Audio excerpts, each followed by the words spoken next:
We have a lot of information about Secrets of Power so far. However, today's video is not going to really divulge into Secrets of Power at all. Today, thank you to FFG, we are going to be going over Intro Battle Hoth. This is a fun new product that's specifically designed to teach players how to play Star Wars Unlimited and teach people who have no idea how to play a TCG how to play Star Wars Unlimited. We've seen other products like this on the market. This is the Star Wars Unlimited flavor version of it. So should be pretty interesting. It does say easy to learn, quick to play. We're going to pop this puppy open, check out what's in here. But before we do that, HARK! We are here. It is time for yet another Star Wars Limited video. This time, Intro Battle Hoth. Let's see what brand new players to the game purchasing this product are going to see as they open it. So here we have the Intro Battle Hoth box. First of all, lovely Death Field mat. Love this. This is going to stay in my collection basically forever because it's such good art. We have the box here, easy to learn, quick to play. On the back, we have a little layout of the mat that's inside of this, some of the unique cards, fight for Echo Base, cool stuff like that. We have seen products like this similarly in the past for other games, but this is the version of that's going to be the Star Wars Unlimited. Now, this is very different from the two-player starter decks that we had with the first three sets of the game, and very different from the Spotlight decks that we've had the last two sets, and then this set as well for Secrets of Power. But Intro Battle Hoth is a two-player, new player game. I would say treat this as a learning experience on how to play Star Wars Unlimited, and then after that is just its own individual box game. But we're going to pop this open, and we're going to see there's stuff inside here. But what's inside here? The first thing a player is going to see is this board here, which is effectively the entire play space for the game of Star Wars Unlimited. We have Vader on one side representing the dark side, Leia on the other side representing the light side. Each of the locations has words on it that describe what it is. We're not going to go over those specifically. If you're interested in this product and you have picked it up, you'll be able to see that yourself. But you've got your base, your leader, your deck, your discard, your space arena, your ground arena, the initiative counter, and resources. So that's very cool. And actually, I do like this touch here that Leia's side has Echo Base and Vader's side has the AT-ATs moving forward. But that's what this map looks like. We're going to set this aside here. Next, we have this stop, scan now, watch the learn to play video. That's probably a pretty good idea. And then we have a checklist here of what is in each of these decks and how they play. Not necessarily how they play, but what's in each deck. And it does specifically showcase the order that they should be in for the beginning game that you're going to play. So you are going to play a static version of the game the first time through, and then you can shuffle up and do other things when it comes to that, which is probably a pretty good way of doing that. What's next? Secrets of Power. Jump the light speed instead. Anyway, Intro Battle Hoth has this lovely little guide in here that showcases to you the Leia deck, Vader deck, 57 damage counters, which we can see right here, the initiative counter, 2 epic counters, and the game board. We're not going to go through everything in here, but this is going to showcase to you how to set up, what each thing does, how you do it. Wow, this is cool art right here. And then just some interesting things that associate with each of these different characters, and then additional rules on the back. Kind of similar to how we used to get the starter deck rules guides when we did that. So here we have our little bunch in here of tokens, enough for both players to be able to play. And then we have deck A and deck B, which both specifically say do not shuffle, because they want you to be able to have a specific section of gameplay. So we're going to drop this down. We are going to go ahead and take a quick look at the cards that are in here. Now, technically, I should reverse these, but we will start with your deck has been set up in a specific order to follow along the tutorial game in the Learn to Play video. If the cards get out of order, you can put them back using the numbers at the bottom right-hand corner. 3 goes on top of the deck, then 4, then 5, and so on. So our first card here, we have the ability reference that shows us what Raid, Restore, Sentinel, on attack, when played, when defeated, and action does. We have our round structure of action phase, regroup phase, and then we have Talk to Us. And our first card here that we're going to see is the Leia Organa leader. So she is command heroism, action 1 resource and exhaust the leader, heal 1 damage from a friendly unit. She's a rebel official. She flips on 5 resources into a 3/7. On attack, heal 1 damage from a friendly unit and 1 damage from another friendly unit. So Leia wants to heal her units to keep them on the board, and so on and so forth. Next up, we have, for the first intro game, the Echo Caverns. 20 health base. This is absolutely useless to us as regular players players of the game. However, shout out to Tyler over at Garbage Rollers, DJ Stormtrooper, for asking the question of why is there two different health bases, because one was a 20 and one was a 30 in a picture they put on Discord. And the reason why is they are actually double-sided, which means you can do your intro game at 20 health, and then you can continue playing the game at 30 health. So we get two new bases out of this set that are just generic 30 health bases for this specific color, Echo Caverns being the cunning one, and we'll see what the other one is in this deck. But once again, shout out to Tyler, DJ Stormtrooper, for bringing that to our attention. I don't know that I would have seen that immediately, but that's pretty cool. So now we're just going to flip these one by one. We've got ourselves our Chewbacca. We're not going to go over every stat line and everything, because a 5-cost 3/6 with Sentinel isn't necessarily the greatest card you can possibly have. But if something pops, we'll check it out. We got a Rogue Squadron Speeder here. I think this card's okay. 4-cost 3/5 with Raid 1, making it a 4/5 is okay statted. It is a vehicle, it is a rebel. There are synergies and stuff that you can do. I'll cover for you. Deal 1 damage to an enemy unit, deal 1 damage to another enemy unit. Very under rates, but good for a beginning game. Rebellion Y-Wing, this one, not great. Next, we have Echo Coordinator. This is just a body, a 1/5. We had a 2/5 with Gunji, but the Echo Coordinator is just 2/5, or a 2-cost 1/5. Trench Defender, we've seen these stats before. I found them reveal the top 3 cards of your deck, draw a unit revealed this way, then discard the other revealed cards.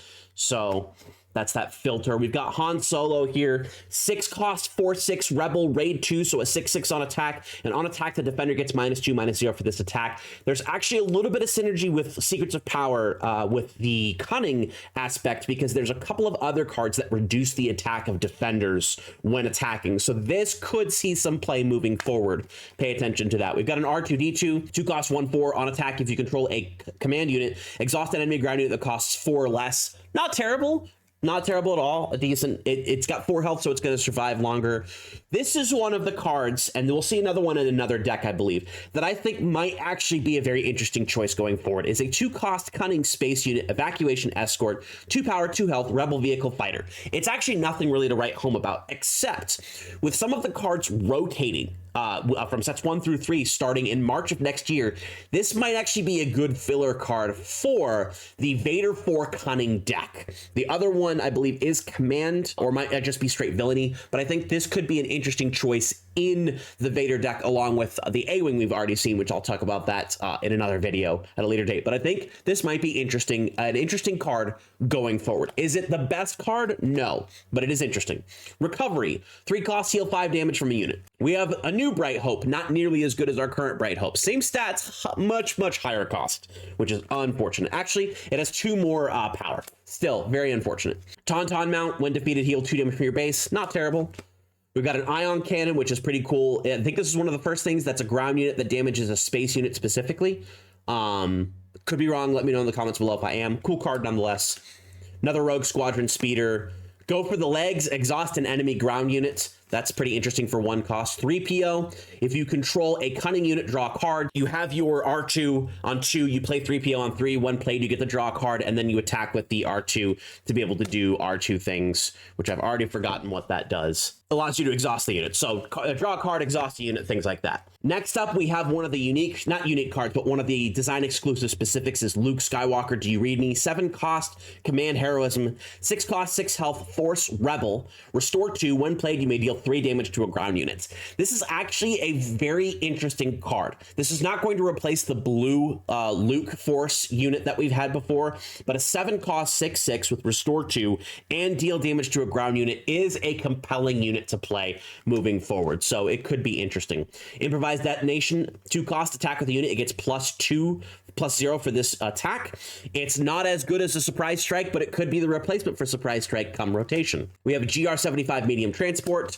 We have General Recon, 4-cost command heroism, 2 power, 6 health rebel official. Action, attack with another heroism unit. It gets +2 power for this attack. So this is the kind of, not the new version of the Leia or the Fleet Lieutenant, but it is something that if it does survive, you get to attack, and it can do it multiple times, once per round, or if you can find a way to ready this, you can do it twice per round. This, I think, is also at least a decently good card because it's an action, allows you to do things. Got another Rebellion Y-Wing. We've got another I Found Them. We've got another Bright Hope. I think we're looking at all of the same cards here. Trench, Improvised, Millennium Falcon. This one's new.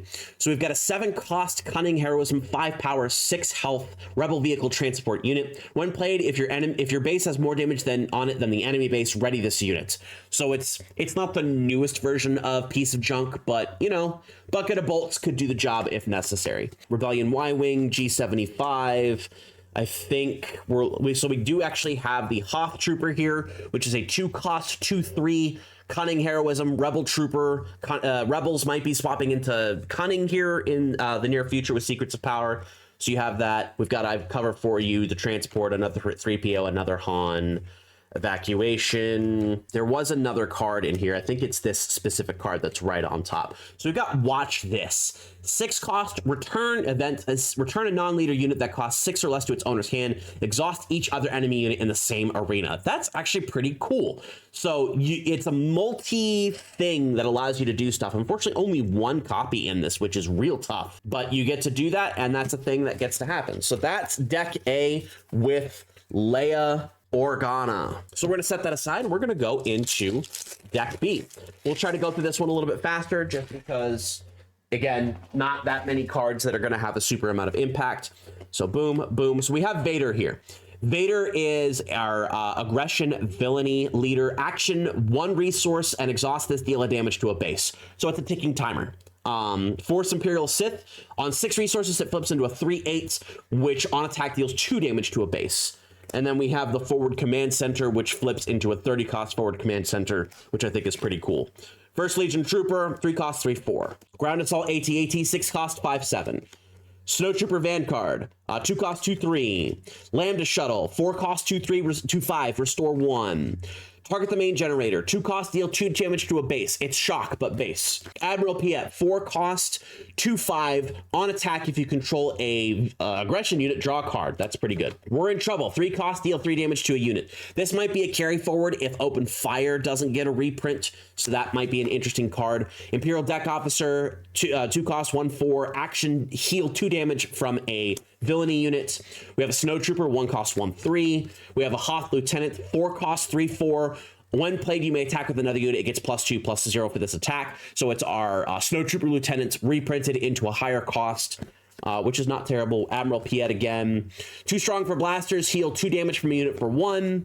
Ground Assault AT-AT. General Veers, 5-cost, 3/6. When played, if you control a Vigilance unit, deal 2 damage to an enemy base and heal 2 damage to your base, which is cool. E-Web Gunner, 3-cost, 0/4, but raid 4. Good fodder for Marchion Row. Blizzard Force AT-ST, 5-cost, 5/4 Sentinel. Target the main generator. Avenger, a new Avenger. Not going to be anywhere near as good as the current Avenger. 8-cost, 8/6. When played, deal 1 damage to each other unit. So it just kind of floods the board with damage. First Legion Trooper. I Want Proof that leads. 2-cost, aggression villainy event. Draw 2 cards, then discard a card from your hand. Not terrible, especially if you need card draw. This is the other one. Scouting TIE Fighter. 2-cost, villainy, 2 power, 2 health. It's not as good as the TIE Line Fighter from set 1, which I believe is going to get replaced by the A-Wing, but this is at least a good addition into the deck when you're going to be losing things like 7th Fleet Defender, Lurking TIE Fighter. They're not going to be as good as those, but it will at least give you units, low cost, to be able to flood the board with, and you go from there. Rampaging Wampa, 5-cost, 6/3. Snowtrooper, Surface Assault Bomber, 2-cost, 1/3, raid 1. So it's a 2/3, which is not good. Death Squadron Star Destroyer, 7-cost, 5/6 with Sentinel. I honestly like the fact that that's in there. Scouting TIE Fighter, Admiral Ozzel, 3-cost, 3/1. When defeated, each opponent discards a card from their hand, so you can strip hand value. E-Web, Lambda, Admiral Ozzel, We're in Trouble, Snowtrooper, Veers, Blizzard Force AT-ST. I think there's only 1 card remaining in this batch. Oh no, 2 cards. You have failed me. 4-cost aggression villainy event. Defeat a friendly unit. If you do, ready a friendly unit of 5 or less power. So get rid of something you don't need anymore. Very good for Palpatine. Although Palpatine's rotating soon anyway. Got to worry about that rotation. Blizzard 1, 7 cost, 5, 7. When played, you may defeat a non-leader ground unit with 3 or less remaining HP. So that's pretty good, especially if you can whittle some things down, which you're going to be doing damage. And then our last card here is the Desolation of Hoth. Defeat up to 6 cost, defeat up to 2 enemy units that cost 3 or less. So you can get rid of a couple of weenies for 6 cost. Yikes. There you go. That's the Vader deck. And those are the 2 decks that come with the Battle Hoth. Very interesting design on these. I'd love to throw out a challenge to anybody, which we'll talk about in the next section of this video. But those are the lists. It's an interesting product. I think it's going to be very good for people to learn how to play the game. But the carry forward for this product is going to be very small, which is good because it means that competitive players don't have to pick this stuff up. But it's also bad because it means that the players who pick this up are not going to have a lot to work with moving forward. And there you have it. That is Intro Battle Hoth. This product will be available October 3rd, which is very good for people wanting to pick up the game, pick up to learn. I think this is going to be a good product moving forward for 2 reasons. It's going to get people who don't really know how to play trading card games, how to be able to play Star Wars Unlimited. And it's going to get people who are interested in Star Wars Unlimited into the game itself, and into the game at a casual level that I think that Star Wars Unlimited needs to more heavily lean into and move away from how competitive that a lot of people play the game. Obviously, I'm on record. I think this game is played way too competitively at the local level. When you go to planetary qualifiers, when you go to sector qualifiers, regional championships, galactic championship, they're all the haymakers, right? But at a local level, I'm not saying that somebody should be able to bring this and win, but they should at least have a chance of being able to play fun decks that they want to be able to play rather than just the meta all day, every day. With that being said, I think this is a very interesting product, as I've said before. I'll be very interested to see how people successfully get into the game utilizing this moving forward. However, I did say earlier I'm going to issue a challenge. Star Wars Unlimited community, we know that one of the prizes for sector top 64 qualifiers and regionals, and then the Galactic Championship as well, it might not be sectors, but it's definitely at least regional championships and the Galactic Championship. If you make top 64, you will get a showcase of the leader that you're playing if you are the highest represented player of that leader. I hereby officially challenge the Star Wars community to try to place top 64 at a sector, regional, or galactic championship where that prize is available with one of these 2 leaders, because I want to see how FFG responds. That'll be pretty interesting. Speaking of FFG, thank you very much to FFG for giving me this product to be able to showcase to you all. Intro Battle Hoth comes out October 3rd. I said it already, but I'm saying it again because it's important. Pick it up at your local store. I don't remember the price point, but if I remember correctly, it's pretty good. I want to say it's somewhere between $25 and $35, which is a great price for a product that's like this specific thing is. Don't quote me on that. If you know what it is, if you're able to link it in the description below or in the comment below, do so that way we can get that information in as best we possibly can. But that's all I have today. Now I got to figure out what to do with these things. There's a couple of cards in here that I think will be carry forward cards, but maybe in specific deck types, which, you know, is actually a pretty good thing. Anyway, that's all we have today. Thank you very much for joining me, everybody. Appreciate each and every one of you. Like this video, comment down below which of these 2 leaders you would play in a local event moving forward. What your favorite card from Intro Battle Hoth is. Mine's definitely that TIE Fighter. Honestly, the 2 cost, 2/2, just be a TIE. Pretty cool card. Pretty basic, but pretty cool card. Subscribe to the Star Wars Unlimited channel for all of your Star Wars Unlimited needs. My name is RybackStun. You've been my amazing audience. Thank you for joining me. I appreciate each and every one of you. I'll see you in the next one, and I'll see you in the stars.